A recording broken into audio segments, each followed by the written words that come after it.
you ready for a sigh of relief, Keith? Oh, I am ready. I needed that. I really needed that. So I am more than ready. That was great last night. Just what the doctor ordered. That's what I wanted on my Tuesday night.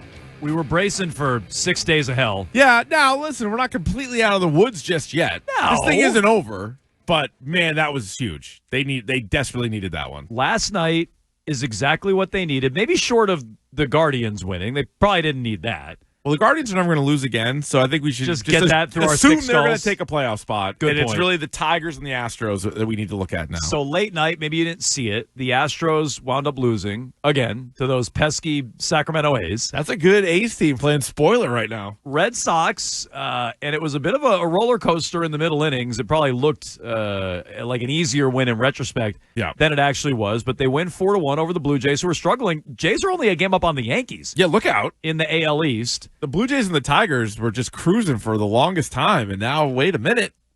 So the Red Sox... I mean, the Blue Jays are in the playoffs. Like, they've already guaranteed a playoff spot, but they have not clinched the division or the top record in the American League or any of that. They might be who you open up against in the postseason, depending on how things go down the stretch. So the Red Sox have 2 more with the Jays. Crochet pitching tonight, which is great. Yes.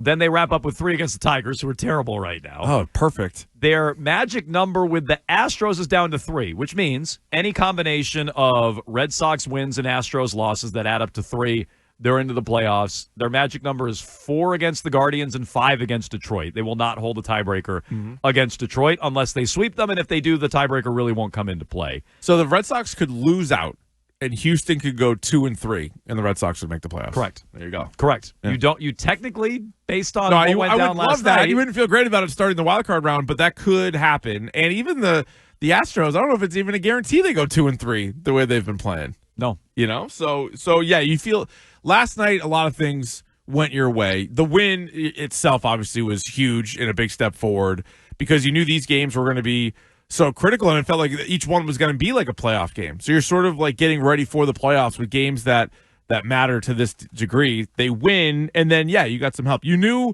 the Detroit-Cleveland series, which is going on. All right, great. One of those teams is going to lose every night.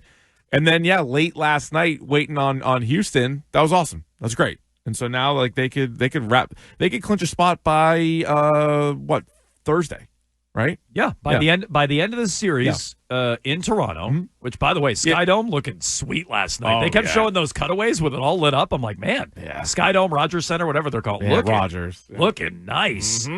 But by the end of the series, you could be clinched. So big step for the Red Sox last night. You can talk about it here all day long on Jones and Keefe. Your phone number 617-779-7937. That's also the text line. You can interact on Twitter and Instagram, Jones and Keefe. You can watch along and chat on YouTube. We're on YouTube, baby. Subscribe to WEEI, Twitch, TBD. Yep. A lot of ways you can interact with the program these days. We'll get to the Patriots later on in the show.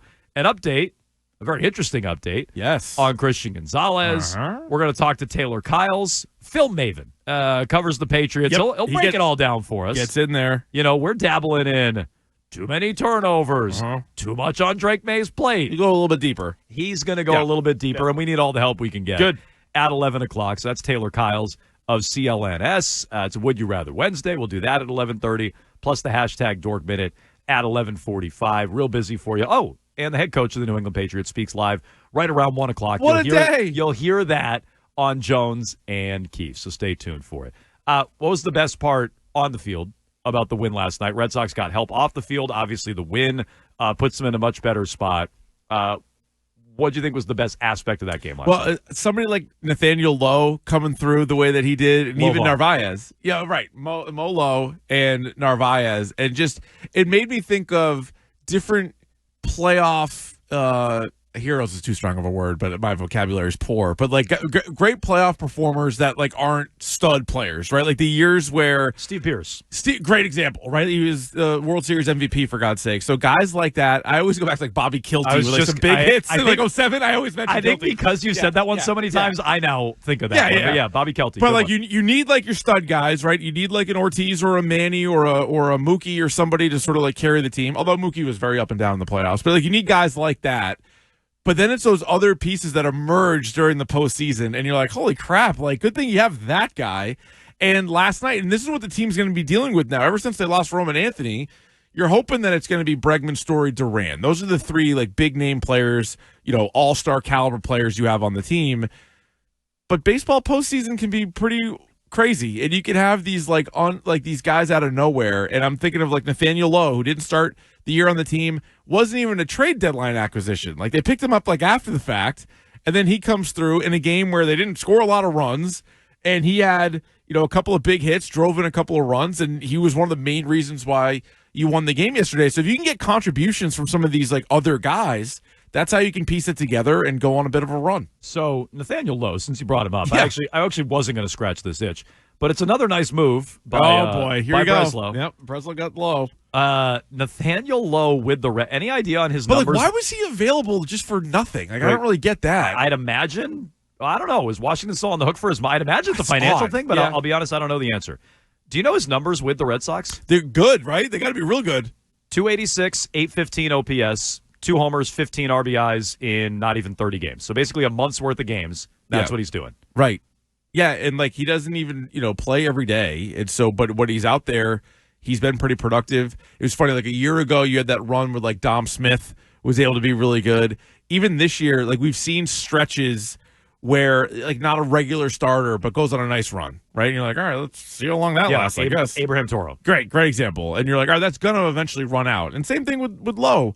But we're already in the final week of the season. And so can he have another game or two or even all playoff game where he comes through? So he's been on World Series teams before. He won with Texas 2 years ago. He was awesome up until this year. Sorry, 3 years ago, whatever year it was. Yeah. So he's got the playoff experience, so that's also an added bonus. So look, I think him coming through, especially because he had such. You hear O'Brien last night? O'Brien on the broadcast is like, he had a downright brutal game against Tampa, and I'm like, okay, chill out a little bit, Dave. I was like, calm down. Let's throw this guy to the all over him, and then next thing you know, it's RBI hit, walk, another RBI hit, walk. Like he had a monster game last night, which I think was good.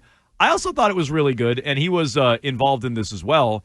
That when Cedar Rafaela is out at third, right? And when was that? That was the 6th inning when they broke through. So Lowe had knocked in a run, and Rafaela gets hung up in a rundown. He gets back to third. Bang, bang play. He might have been safe. I don't know how you overturn the call on the field in that situation, quite frankly. Yep.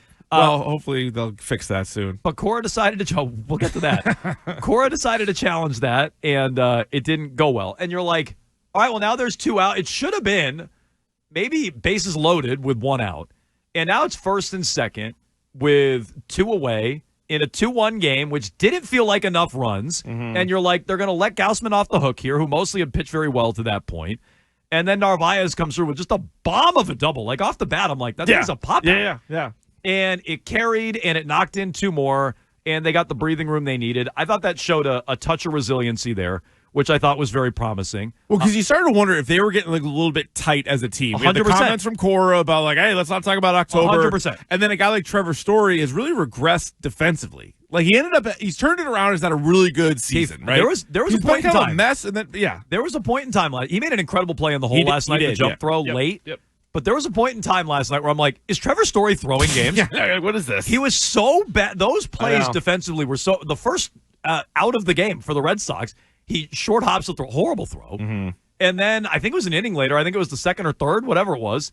He drops the ball at second base right in his glove on a force out. And you're like, what the hell? What are you doing? Emmanuel Clase. I need a conversation with Trevor Story and Emmanuel Clase in the same room. But yeah, you're wondering if they're a little bit tight, and are they going to overcome that? Right. And they showed a little bit of backbone and resiliency to pile on 2 more runs, which I thought was good. And it was good to see Narvaez come through, too, because he had that month, what month was it? May? He was awesome. And that's why we're making a push. Like, he could be an all-star. Like, he was looking really good. He was like, could he get Rookie of the Year votes? And then offensively is really struggled kind of since then. It's been a long stretch where him and Cedar have cooled off. Yeah, a lot, big time, a lot. And at one point they were riding high, and they both had those months. Cedar maybe even a little bit longer, where you were like, "Oh my God, like are you going to get this kind of production at the plate from Carlos Narvaez?" And the answer is no. You weren't going to get what he did in May all season long. But still, when they needed him, last night comes up with a big hit. So just another guy to add to the list that is capable, right? You're not going to rely on him for an entire series, but maybe there's a game where he does kind of break through. So I like that. I also like the bullpen last night. Yep. You know, they come in, and Wilson felt real rocky. Giolito was not great last night. No, he was walking guys, and then it was sort of like falling all over the mound. Bit of a tightrope walk there. Yeah, and so look, he only gives up grinded. Grinded is a good word for it. Yep. 1 run in 4 2/3. Wilson comes in, and you're like, here we go. He's walking everybody. And he's come down to earth a little bit over the last month or so. Perhaps he's been overworked. But then he gets you 4 outs. Whitlock is clean. Whitlock looked nasty last night. He's been nasty for a long period of time. He got the 7th.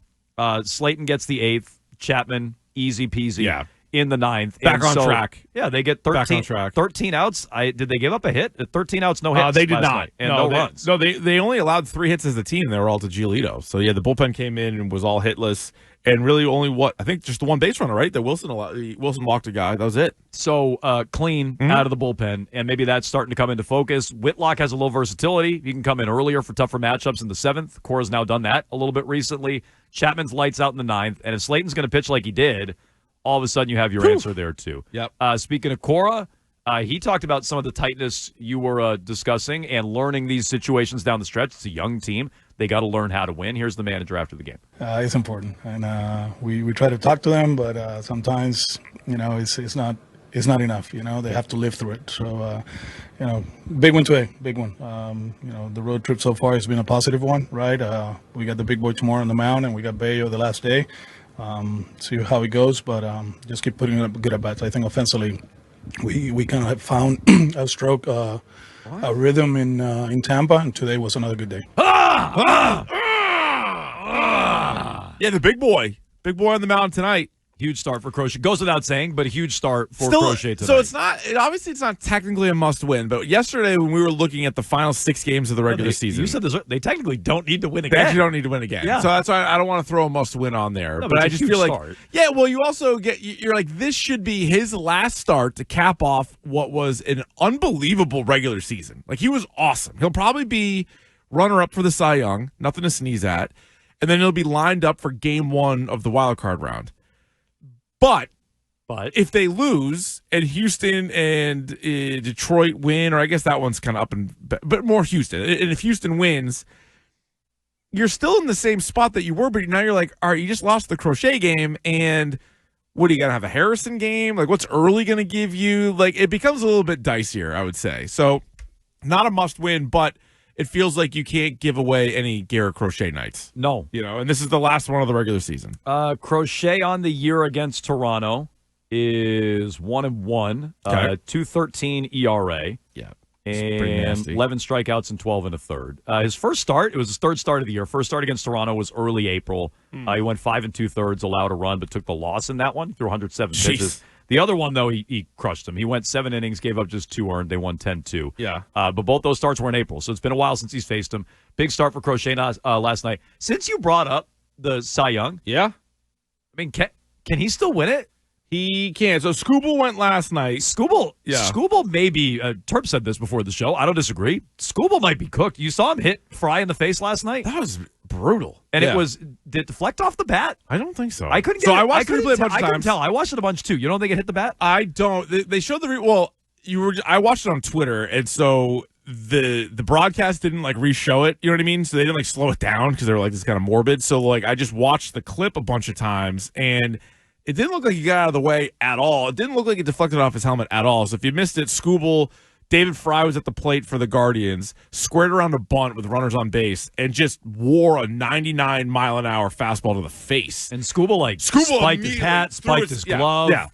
But so they've both made 31 starts to this point, right? So Crochet will make another one tonight, and so already has more strikeouts than Skubal.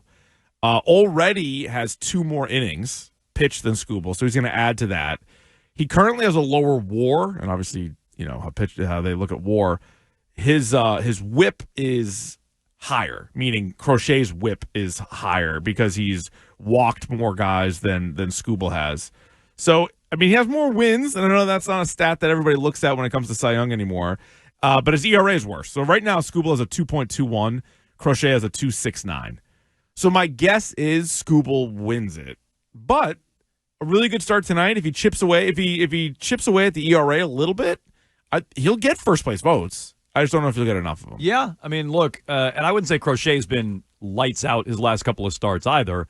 But I don't know if the door is totally slammed on that. And keep an eye. Skubal is minus 20,000 to win it. Maybe plus 1,400. Maybe the door is not open. Minus 20,000. That's buying opportunity. All right. So barking up the wrong tree on that one. Minus 20,000. I would. What? Give me the Crochet odds again. Plus 1,400. Hunter Brown is third. They're the only three guys on the board. Buying opportunity. Plus 1,400. Yeah. I mean, minus 20,000 is a sucker's bet. And Skeens is also minus 20,000 in the national. Well, no, Skeens is going to win. Wet that beak. But, like, if Skubal doesn't come back for the season finale, and he might not, depending on how things are set, he will be short of 200 innings. And Crochet, as long as he goes 2 1/3 tonight, or 2 2/3, is going to be at 200 innings, which I think is a pretty good benchmark. I'd also say you might face Skubal again in a big game the last day of the year. He's lined up to pitch in that game if they need him. Yeah, if they shell him. Well, I'm not even talking about the Cy Young anymore. But maybe that's still in play too. If you shell him and Crochet is lights out, that might be the last thing in voters' minds. Maybe that changes some minds at the end. No, I'm talking about you get Skubal and maybe he's not exactly locked in after the scary incident last night. Yeah, got to be. So I don't know. Last night was a real good night for the Red Sox. It probably wasn't perfect. You would have preferred Detroit wound up beating the Guardians and Skubal doesn't drill Fry in the face, and you have a better chance of putting away the Guardians than the Tigers right now because you have the tiebreaker with the Guardians. But the real team to pay attention to, the Astros. Houston, magic numbers 3 with Crochet on the mound. No matter what Houston does tonight, you win with Crochet on the mound. You need 1 win, 1 loss. Yeah. From your win, the Astros loss. You need 2 Astros losses. You can pop some champagne. You need a couple of Red Sox wins over the final. Like, that's all you need. Yep. If Crochet does his job tonight, you're not quite in. It's not official, but you're basically there.